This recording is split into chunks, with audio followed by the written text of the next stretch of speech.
ఒక శ్రేష్టమైన వాడిగా, ఒక శ్రేష్టమైన దాడిగా నిన్ను ప్రభు ఆ స్థానంలో పెట్టడానికి ఇష్టపడుతుంటే ఈరోజు ఆలోచించు, నువ్వు ఎక్కడికి దిగజారిపోతున్నావో చూడు.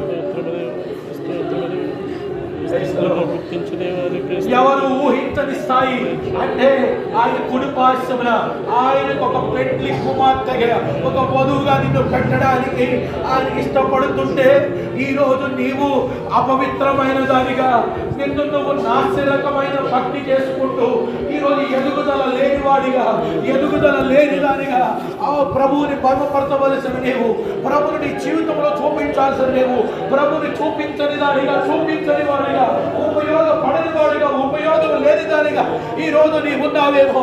ప్రభువా, నన్ను దాటిపోవద్దు. ఈ రోజు నీకు మహిమపరచబడుతుందా?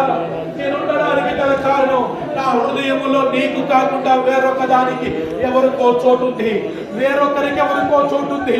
ఆ వ్యక్తి నేనైనా, ఆ వ్యక్తిలో ఆ వ్యక్తి నా కుటుంబ సభ్యులైనా, అది ఎవరైనా కూడా ఈరోజు కూలగొట్టబడును గాక.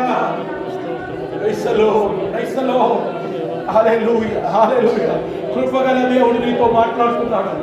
కృపగల దేవుడు నిన్ను పైకి లేపాలని